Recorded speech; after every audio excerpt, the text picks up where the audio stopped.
There are several things that make a young couple poor, and one of them is a big wedding.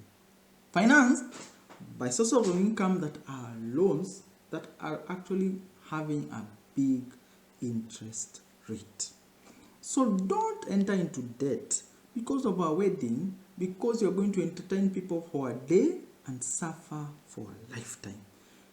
Look at ways to be able to reduce on this. I'm not against enjoying a wedding, but I am against entering into a big financial trap that may actually make your marriage become a lot less palatable for the two of you when people are knocking at your door demanding their money. A lot of pressure, a lot of anxiety, a lot of challenges that come with these things. Instead of doing this, why don't you do a Monday wedding?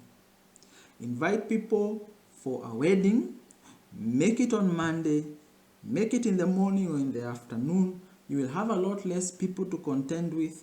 Everyone who desires to be invited will be invited. Few will show up, your costs will be lower, and at the end of the day, you have a wife, you have a husband, and that is all that matters. Why don't people do these things? Why do you have to do a Saturday wedding and everyone is showing up, and everyone is eating to their fill, and everyone is entertained, and everyone is happy apart from your financial affairs? Don't enter into debt, a big financial trap to entertain people for a day.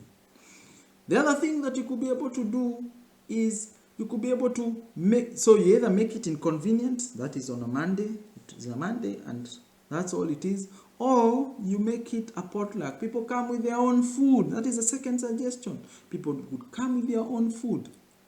If somebody is angry at the suggestion, maybe they were not as close to you. If somebody does not want to talk to you after this, maybe you need to consider the friendships that you have with them. Let people come with their own food. You sit, you eat together. You put your hot pot, then anyone picks whatever they desire, and everyone is fed and everyone goes home, because having food is probably one of the most expensive things in an African wedding. That is another suggestion that you could be able to pick up. The other suggestion could be you reduce the people who are coming.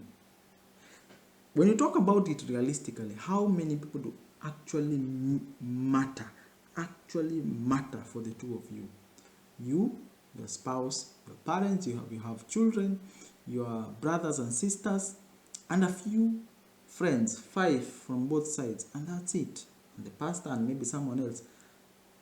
Maximum 50 people are what is extremely necessary for a wedding. Now, catering for 50 people is very easy, because the 50 people can easily be fed without going into debt. The 50 people can easily be accommodated without having to do any advanced things.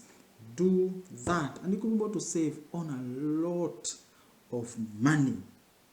The other thing that you could be able to do is go away from the wedding season. If you go and look for venues, you will realize venues actually offer a discount for people who do their weddings in unconventional times, times when there are no school holidays, in months that are either too hot or too cold, and you could be able to score some good discounts. Weddings in January are actually cheaper in most venues. Weddings in July are actually cheaper in most venues. Why? People don't want to go do weddings when it's cold. People don't want to do weddings when it's hot or when children are not on holiday. Do such things to be able to save on such incomes. I don't want to hear people are entering into debt, a big financial trap, before their marriage is cemented, because people are always trying to put asunder with their demands of you paying these debts. If you have to take any debt, borrow from your parents. Be given money that is interest rate free, that can be paid at an adjustable time, or get gifts from your friends, or just be realistic and just go to the Attorney General and finish without getting into debt, but don't enter into debt. To entertain 600 people, overfeed them, make them dance for a day, and suffer for a lifetime. I may have stepped on a few toes, but I'm here to help you financially. You can always do a big thing later when you're financially capable of paying for it. You don't have to do it beforehand. You can just have it formalized in a simple way, and later on you could be able to do a big thing if you desire a big palatial thing. But don't do it at your small, meager budget and at the cost of your financial fortunes as a couple. Don't start life on -5 gear. Have you ever tried to start a car with gear 5? It will stall. That is what your marriage will do, because you are already on a negative.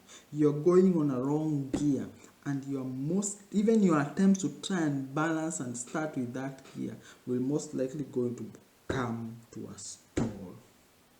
And unless something drastic happens, like you're on a hill or you get a push from people to get you out of your financial hole, you're most likely going to stall in your marriage, struggle financially, have problems with your spouse because of this financial debt. I hope you're learning, you're growing, and becoming better in your financial affairs. Remember, leave a comment in the comment section, leave a like, and tell me that you're learning, you're growing, and becoming better in your financial affairs. Thank you, and enjoy your day.